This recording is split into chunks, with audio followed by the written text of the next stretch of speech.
for preaching. En route, my number one pet hate. It just winds me up so much when I see people. I try so hard to not be in the grammar, please, but it's just impossible. For example, if I put a tweet out and then a spelling mistake just miraculously appears in there, I swear when I proofread it several times, it looks fine, but as soon as you can extend, you just notice the most dumbest spelling mistake. I'm always like, delete, delete, delete, delete, and then repost. That's what it's all about. Anyway, it's time for us to get into Breakfast Club, alright? Fresh from being the runner-up in reality TV show I'm a Celebrity, Get Me Out of Here, I caught up with former Pussycat doll Ashley Roberts to find out about her time in the Australian jungle. The Australian jungle, mate. In the show, she managed to eat camel's penis, a fish eye, and 2 live cockroaches. Nice. She slept in a coffin and jumped into a vat of slime as well, so there's plenty of stuff for us to talk about. She also spoke about being in the Pussycat Dolls, her new solo stuff, and you'll also get to hear what she brought me to eat for breakfast. Alright, so I think right now, without further ado, it's time for us to get into the Breakfast Club that we recorded a couple of weeks ago with Ashley Roberts. Nick Bright, 1xtra. So it's BBC Radio 1xtra, and each and every week, me, Nick Bright, I induct a new member into something I like to call the Breakfast Club. We've had some really, really good people pass through the doors, but now I've got somebody who is fresh off the plane from the jungle. That is right, Ashley Roberts joins me in the studio! Woo! Noise, noise, noise! Thank you. Oh, tell it, it's unbelievable, isn't it? It is. Unbelievable. So how are you, first and foremost? I'm adjusting well to my freedom. I'm eating everything and enjoying a cozy bed. How did you find the whole I'm a Celebrity experience? It was much, much tougher than I thought it was going to be, but overall I'm excited I did it. I'm walking away with some amazing friends and a new inner strength that I didn't know I had. I mean, I kind of became like Laura Croft up in there, you know what I'm saying? Jungle warrior. What was the hardest thing about it?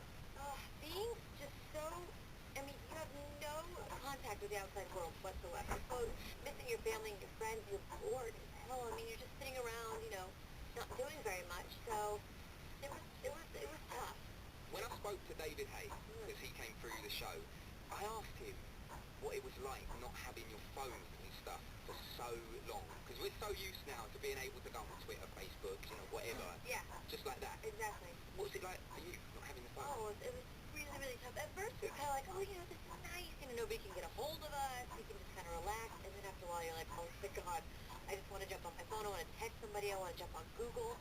I want to tweet, all that stuff. You don't realize how much stimuli you have in the normal world. So when you got out of the jungle, was the first thing you did grab your phone? Yeah. Oh, no. The first thing I did was I ate. I ate a nice turkey club with bacon and avocado and condiment chips, and it was so delicious. And then I grabbed my phone. That must have been one of the hard things about being in there, the food situation. You have fantasies about food. Like, it's like emotional stimulation. When you eat something, because we had, you know, beans and rice, and when you get something that had some taste to it, it was like this emotional experience. You devoured everything about it. You're like, oh my God. A newfound appreciation for food. Because even when you did win challenges and stuff like that, they give you the most, like, Crocodile seed. oh, like, just stuff that I wouldn't want to eat in the real world ever. And then you start enjoying it. You're like, what is happening? You're like, oh, this is kind of nice, actually. This is kind of nice. You would never eat that in the normal world, but we did. We devoured that stuff. You just need it. You did. Oh. So David Hay said one of the things he found hard about being in the jungle was because he's a pro athlete, he lost a lot of weight and muscle and stuff like that. Was that a benefit for you? I know a lot of people would be like, I'd love to lose some weight in there. It'd be great. Yeah, I know some people. Charlie was really excited about losing weight. Rosemary broke a record with like 31 or 32 pounds. Wow. Insane. I didn't necessarily go in there I was thinking, oh, I'm excited to lose weight. I did all right. I know David was having issues because he, you know, he has a lot of mass on him. Yeah, just like me, really. Yeah, totally. Yeah, I see the resemblance. But he, you know, he would do little bits of workout here and there, but you're lightheaded. You don't have a lot of energy, so it's tough.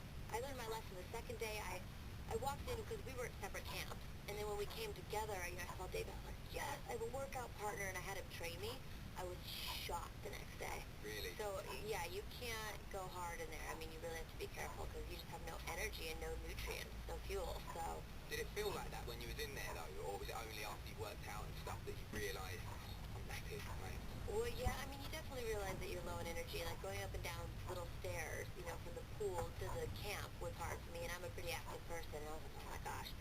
So you had to be really careful. I did some yoga, some stretching and stuff, just to get my body moving.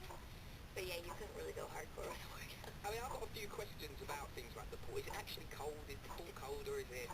Freaking freezing. Is it? It's so cold, and the shower's cold. I mean, that's the thing. You get out in a hot shower, you're just like, oh, hotness. Amazing. Because the pool looks nice on the telly. Like, when I'm watching it on the telly, I'm thinking, it's kind of like a spa, like some nice jacuzzi vibe going on there. But it's freezing. It's freezing. Really? It's really cold, yeah. I mean, it kind of wakes you up a little bit, so it's nice, but it's really cold. Okay, what about when... Because obviously we don't see everything when we're watching the show. We see what we're shown. But is it really solitary? As in, are you left in there to fend for yourselves, or is there people in who, you know, come and make sure you're all right? And... No, it's not. What you see is it's real. I mean, we're up at the butt crack of dawn, like 4:30 in the morning, and unless you don't do a trial or a challenge, you're in that camp all day. So you really start to have this relationship with the food. Like, is somebody going to come back? What else are we going to have to eat? Because it's kind of all you have to look forward to. It's tripping. The crew's not allowed to talk to you. I mean, it's, you know, your beans and rice are portioned out. Like, it's intense. Yeah. Beans and rice. I can't think of, like, anything more bland or rubbish. That's what I'm saying. Not even any, like, wet. Not even any nice sauce or No, we got some salt and pepper towards the end, and it was like everything to us. We're like, oh my god, this is the most amazing beans and rice ever. Okay, so now that we're on the subject of food, Yeah. what was the worst thing that you think you ate when you was in there? Oh god, I ate that fish eye at the end, man. The fish eye, the texture was insane. There was layers of texture. Like, the first you had the toughness, and then you got to the pupil or the eyeball part, and it just popped, and it was gooey in my mouth. And then there was like this little nerve ending that was really tough. I mean, that was disgusting, but then the fermented duck egg, the smell and the thickness, it went against every instinct of mine to not just puke it up, but just like swallow this and get this down, honey. Did you surprise yourself? Because I think as somebody who was watching it, a lot of people as well who were watching it would kind of prejudge somebody like yourself who goes in there, you know, from a glamorous background, if you're a pretty girl, and like they think, oh, she's going to be like screaming at everything, she won't do anything when she's in there, but you actually took everything on the chin. Yeah. My family and friends were like, who were you? You were just a warrior in there. I kind of just... I walked in there with a positive state of mind that I was going to do this. I'm here, I'm committed, I'm going to go for it. But I mean, I had a lot of fears before getting in there. Snakes, I mean, to be around snakes or bugs or any of that stuff, I was like, I can't do this. I eat chicken and vegetables. I'm not an adventurous eater. I don't even like fish. Same. And I kind of was like, I'm in this experience, I'm going to just go for it. I think I surprised a lot of people, definitely myself. I know Eric was like, oh, I'm giving her 2 days, she's out of here. What did you think of Eric? I love her. I couldn't understand him about 3/4 of the time, but I just, you know, what you see is what you get, and he's very blunt, there's no filter, and that's kind of what you love about him. You know, he's very entertaining. Who was your favourite person in there, though, to hang around with? Oh, God. Well, Hugo and I became really close, became buddies, and David and I are cool. Charlie and I, towards the end there, got really close.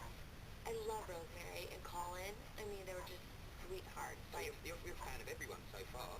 You know, we were worried because we weren't fighting a whole lot. We were bickering and, you know, nitpick at each other, but we weren't. I mean, everybody, for the most part, got along. Well, you mentioned that you were friendly with Hugo, and, you know, now that you're in London, is he taking you out to Chelsea yet? I saw him last night. I was in Chelsea.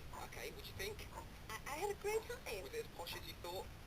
You know, there definitely was, you know, that posh energy, but everybody that he hung around with was really nice. I enjoyed myself. Yeah, they are so posh, though, on that show, I tell you. Like, Oh, I haven't seen the show, so, I mean, everybody I met last night was really sweet. Okay. Would you do it again if you had an opportunity to do, I mean, probably not that show, because, you know, it's something you do once only, but if you could do something that was kind of similar experience, do you think you would have another go? Man, that was really tough. I'm proud of myself. I got through it, I feel like, strongly, but I don't know if I would do it again. It was really, really hard. Really hard to be away from your family. The boredom was really tough for me. I'm a very active person, so that it was hardcore. And the toughest thing about being in the jungle, you said, was everything. Everything. Not being able to talk to your family, your friends, boredom, starving, and Sounds great. yeah, bugs, snakes. I mean, the first night, I think there was a rat that crawled by us, and I screamed like a little girl. By like a week and a half, I was like, "Hey man, what's up? You just passing through? Yeah.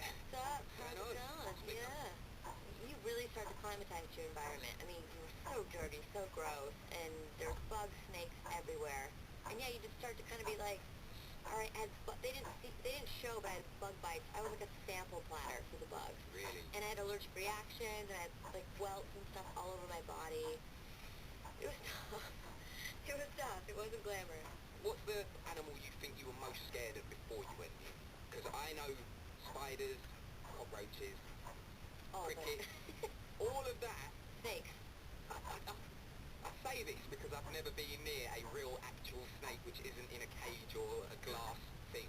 Like, I think I'd be alright with snakes. I think. The rats, that's cool. They're like cats, but smaller. Yeah. I don't know about that, but oh god, just everything, man. The cockroaches stink. Yeah, I've heard. They smell gross. And we were doing some game where we had to do this puzzle, and we were just in a box of cockroaches, and it just smelled so bad. We were stepping on them. Oh yeah, that was the one where you all were in. Yeah, Yeah. that was pretty gross. But the snakes, I mean, all of it. I was really surprised myself, honestly. Yeah, you've done really, really well. But listen, we're gonna talk breakfast, and we're also gonna talk music. So actually, would you mind introducing Pussycat Dolls for me, please? All right, guys, this is an